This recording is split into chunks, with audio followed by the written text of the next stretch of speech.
Ô Marcelo, continuando nesse assunto, ele propõe essa queda de imposto para a produção de carro, não é? Mas quem é que vai beneficiar essa queda de imposto? A montadora. Por quê? Não é queda no imposto sobre consumo. Ah, mas vai cair o preço do bem? Vai. Mas nós temos que lembrar que 43,4% das famílias brasileiras estão endividadas. E o carro popular vai para quem? Para uma boa parcela desse contingente, que não vai conseguir comprar mesmo assim. Então ele só vai dar desconto e o outro vai acabar exportando o carro. Aí, vamos pegar, alguém conseguiu um financiamento. Conseguiu o financiamento lá. A pessoa vai pagar o carro financiado. Então, vai pagar um carro da montadora, vai pagar o carro que ela levou para casa, vai pagar um carro para o governo e vai pagar 2 carros para o banco. Aí, se ela não conseguir mais dinheiro, vai ficar inadimplente e vai subir o endividamento das famílias. E ainda vai ficar sem carteira de motorista. O carro na garagem e a carteira de motorista, né, presa na execução da dívida. Olha a crueldade. E agora, Pavinato, com possibilidade de penhora de parte do salário, há 3 semanas. Né? Do salário que já não tem, porque o desemprego está subindo. E aí, tudo isso mostra que ele quer mesmo criar lá a CPMFD, a Contribuição Permanente de Movimentação Financeira Digital. Só piora. Ou seja, esse arcabouço e esta política desenvolvimentista ultrapassada do Lula já deixa muito claro, só não vê quem não quer. É tudo para deixar o pobre miserável, a classe média pobre, o rico pobre, e só a classe dos eleitos ali vão conseguir manter o seu padrão. Igual é na Venezuela, que tem Ferraris em Caracas, mas a pobreza em todo canto. O senhor faz essa leitura também? Você descreveu o quadro completo, porque a forma deles trabalharem é com uma oligarquia. Eu recuso dizer aristocracia, porque esses com os quais ele vai trabalhar não são os melhores. São os poucos escolhidos por ele. Às vezes pode dizer que são os campeões nacionais. Por isso que eles querem a taxa de juros lá embaixo. Exatamente, para endividar o povo e fazer com que esses eleitos tenham a garantia de que alguém vai pagar, já que o povo não vai ter condição de pagar, porque o povo vai quebrar. Eu lembro nessa questão do carro, quando a Sua Excelência, a presidente Dilma Rousseff, ela, para resolver um problema das montadoras, ela cortou INPI. Sabe o que foi que ela fez com isso? Ela não apenas aumentou a dívida das famílias, porque as pessoas foram naquela demanda reprimida, foram lá para comprar, como ela quebrou toda uma cadeia paralela de toda, que são revendedores de carros usados, são aqueles de autopeças, são os mecânicos, ela deixou todo mundo desesperado, porque foi um outro setor que quebrou para garantir, supostamente, um conjunto de empregos daquelas grandes montadoras. Em síntese, isso é demagogia.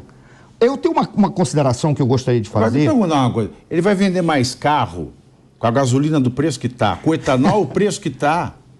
Viu como ele não tem planejamento do setor? Isso é pontual. Ele tem que resolver uma forma de botar dinheiro em caixa para pagar os abusos que estão sendo cometidos com essa engenharia institucional que ele apresentou aí. Não à toa essa engenharia institucional está trazendo problema no Congresso. Porque o Congresso está dizendo, a gente mantém essa mesma porcaria, mas a gente quer o poder para nós. Por isso que o Congresso está votando a medida provisória que, meu Deus, em 5 dias... Se não for aprovada alguma coisa, todos os ministérios deixam de existir. O que a gente vai fazer com todo esse circo que foi criado? Porque, pela lei, não pode estar funcionando. Para ver a confusão que ele está gerando. Mas apenas uma questão do arcabouço, que olha que coisa curiosa. Eu, particularmente, eu concordo com o que a Carol falou, eu só acrescentaria uma coisinha. O investidor, ele precisa ter um mínimo de previsibilidade. Por isso, que se você coloca uma porcaria, é melhor do que não colocar nada, porque o investidor fica perdido. Mas isso é um norte, mas não é um norte geográfico, é um norte magnético. Qual é a diferença? O norte magnético é aquele norte da bússola, para onde aponta, independente do norte verdadeiro da Terra. Significa o quê? O norte magnético tem alguma coisa que está criando um local para que as pessoas apontem, mas não corresponde necessariamente à realidade geométrica. É o que eles estão fazendo. Estão inventando o norte que não tem pé nem cabeça, jogando fora a única coisa que havia de importante que foi construído desde o momento em que caiu Sua Excelência Presidente Dilma Rousseff até chegar à não eleição do presidente Bolsonaro. É construir uma engenharia econômica e institucional para produzir um país que tivesse responsabilidade e austeridade do governo, porque dizem assim, mas o povo não pode ficar a reboque de não poder gastar o governo para dinamizar ou trazer saídas para o pobre, com todo respeito. Ele pode fazer isso sim, se ele cortar na máquina pública, se ele fizer uma reforma administrativa. Mas ele não pode fazer esse tipo de coisa. Por quê? Porque ele não paga as suas dívidas de campanha, ele não paga as suas dívidas da demagogia. Por isso, quando eu vejo esse arcabouço, realmente é um norte qualquer. Mas eu não consigo ver aquilo como um mal menor, eu vejo como um mal absoluto, porque está jogando fora tudo aquilo que foi construído, o teto, a regra do teto era espetacular, porque ela não dizia para o governo que ele não deveria gastar, ele dizia apenas o seguinte, quando você tiver o teu orçamento, elenque as prioridades e converse com a sociedade e com os demais ministros, para saber para onde vai primeiro e é o ponto que pode alavancar todos os demais.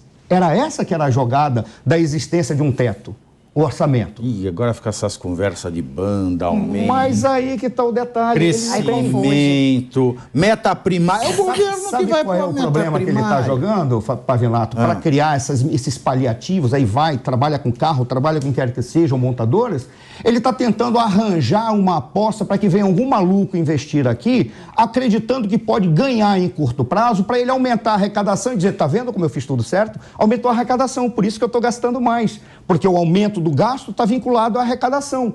Mas ele não diz como é que ele vai cortar a despesa. É apenas uma maneira de enganar o povo. Pode ter um resultado em curto prazo. Quer ver um exemplo paralelo que teve aqui em São Paulo? Com todo respeito àqueles que podem aprovar o que Sua Excelência, o antigo prefeito, fez. O que foi que o prefeito fez para resolver o problema da pandemia? Não, as pessoas têm que ficar em casa para não circular o vírus. Ah, é? Aí o que foi que ele fez? Tirou 1/3 dos veículos de transporte e botou que aquele cara que está vindo lá da senzala da periferia para trabalhar aqui no centro expandido, viesse sobrecarregado. Aí o que fizeram os donos das empresas de transporte? Mas eu vou ter perdas. O que ele fez? Pagou as empresas de transporte para não ter demissão. Isso produziu um resultado para um grupo pequeno e para um pequeno grupo de empresários, mas a sociedade continuou levando na cabeça, porque o dinheiro poderia ter sido investido em outras situações, em outras condições. Exemplo, não ter feito, ter zerado o IPTU, reduzido o IPTU para não quebrar as empresas, aquelas pequenas empresas, aquele pequeno comércio. Ele poderia ter feito isso com esses 670 milhões que ele despejou nas grandes empresas de transporte. Professora. É coisa de curto prazo, mas que vai quebrar. Eu acho que o senhor tocou num... Você, né? Já tenho a liberdade de chamar você. Vou te fazer 25 anos. Você tocou num ponto muito importante aí, que esse governo teima em não trabalhar na raiz do problema, né? Por que ele quis isentar impostos do setor automobilístico? Porque, de fato, é uma indústria que movimenta várias outras. Então, você estimulando ela, você estimula várias outras. Sim, isso é um ponto que a gente não pode negar, gera muitos empregos, enfim. E acaba até barateando o mercado de carros usados. Mas só que não é assim que se resolve o problema, né? Que eu acho que o que o professor estava falando aqui, como que o problema se resolve? Fazendo com que o país seja mais competitivo. Trilho de trem, rodovias boas, uma reforma administrativa decente para que o Estado seja mais barato, enfim, tem uma lista de coisas, investimento em educação, e não é aí que eles fazem, eles tentam cortar o mal num lugarzinho ali que vai dar um resultadinho para os 2, 3 anos seguintes e depois explode a bomba fiscal aqui no país.